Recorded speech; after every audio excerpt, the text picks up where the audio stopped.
Hi, my name is Shady, and today I'm gonna be showing y'all how to do the underpainting technique for your makeup routine. So if you don't know what underpainting is essentially just applying your concealer, your bronzer, your blush products underneath before you apply any sort of foundation-based product. So with any makeup routine, you do wanna make sure that your face is properly washed and prepped. My face has been washed, prepped, sunscreen on, so we're just gonna get right into it. So I'm going to use a combination of two different concealers, and this is from the brand Amazing Concealer. It's their hydrating concealer, and we are using Deep Golden and Dark Caramel. We are applying our concealer right under our eyes, on the bridge of our nose, on our forehead, on our chin, and right above our lip. This is where the light naturally hits our face. Now for underpainting, I would go on record to say that going about 1 to 2 shades lighter is definitely preferred because we are going to be applying product over the concealer. So we wanna make sure that one, the concealer still shows through underneath that foundation and underneath that skin tint,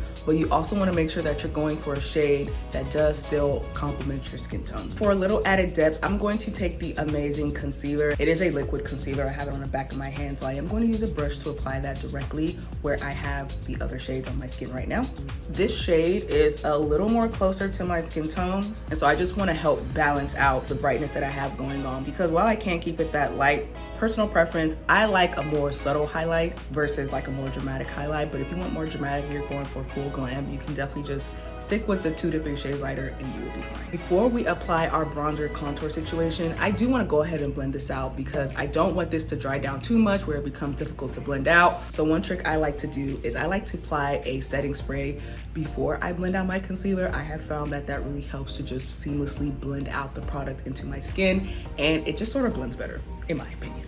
I like to use a brush first to sort of just precisely apply that product, and then I'm gonna go on with a beauty sponge to allow it to diffuse a little more better. This concealer is definitely more like full coverage, which I do love because you are getting product payoff almost immediately. As you can see, as I'm blending it out, it is basically, eliminating any dark circles that I might have. Now I'm taking a beauty sponge and I'm going to just go ahead and diffuse all that product. Just a fair warning, your face might look a little crazy, but you gotta trust the process, okay? The beauty about underpainting is that it can be a little messy. Why? Because we are going to be applying product over it, but you don't want it to be too messy. So what I'm gonna do is take my foundation brush and I'm just going to blend out all the areas that have harsh lines, like around my forehead, along my cheekbone, around my chin area, and down the bridge of my nose.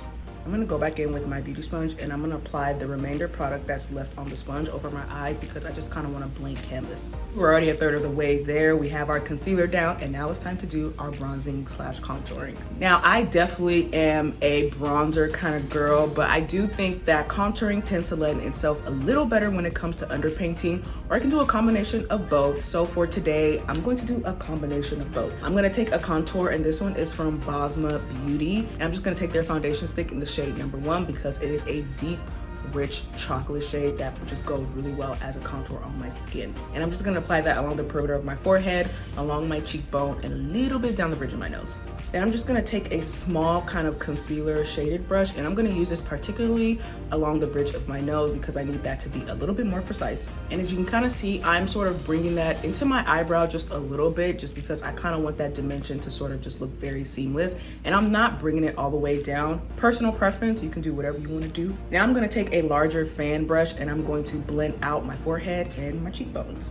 Going back with the foundation brush, and I'm just going to blend out the concealer with the contour just so that there's no lines of demarcation. And then I'm going to take that leftover product and just apply that on my lower jawline.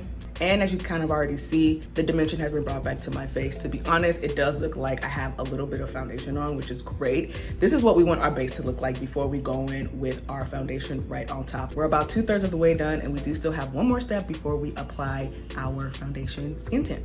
Now for underpainting, I do think that going in with a liquid blush is preferred just because it gives you a little bit more control, or you can go in with a cream blush even, but I do feel like a powder blush may sort of slightly defeat the purpose. You wanna work with like cream liquid products when you're doing underpainting. Just allows you to blend everything a little bit more seamlessly, and it's easier to fix if you make a mistake. So I'm using this Urban Decay blush, and I love it because it is more like a skin tint kind of blush, so it does have pigment, but it does blend out very seamlessly. and I'm taking it on the back of my hand, taking a blush brush, and I'm just gonna apply that on the apples of my cheek and kind of going upwards towards my temple. It's my preference on how I like to apply blush. Now with blush, I will say with underpainting, you can be heavy-handed. I'm gonna go back in with my beauty sponge and I'm just going to go back in and blend out my under eye concealer. And now we are 3 for 3. We have got all our base products done, and now we can finally go in and apply our foundation and or skin tint. Today I am using a foundation, and I'm using the Givenchy Beauty Prisme Libre foundation. It's a nice glowy foundation. I think this works really well in the summertime. Now taking the same foundation brush we were just using to help sort of blend out all our cream products, we are going to take the foundation that I've put on the back of my hand. Once again, this is a great palette. I like a stippling brush for underpainting just because I feel like it helps the product distribute, but you can really control how much is being applied on your face. I'm going to do motions like this because we want that product to show, but we also want our other products that we applied underneath it to show as well. Look at that. Our face is looking seamless, okay? We applied our foundation, we have our concealer, we have our bronzer, we have our blush. Everything is still very much showing through. You can see the contour situation I have going on. You can obviously see the concealer highlight. You can still see my blush peeking through, which is exactly what we wanted. We're kind of applying that blush a little bit more liberally than we would if we were just applying it on top of an already finished base. And this is our final look, y'all. What do we think? What do we think? What do we think? Obviously, I'm loving it. For those who are new to makeup, for those who are going for a more subtle look, or for those who just don't want to spend too much time doing their makeup. Thank you so much for watching. To get products like these, make sure you download the Soon app. Go ahead and follow our page and let me know down in the comments below which makeup product is your favorite. All right, I'll see y'all soon. Bye.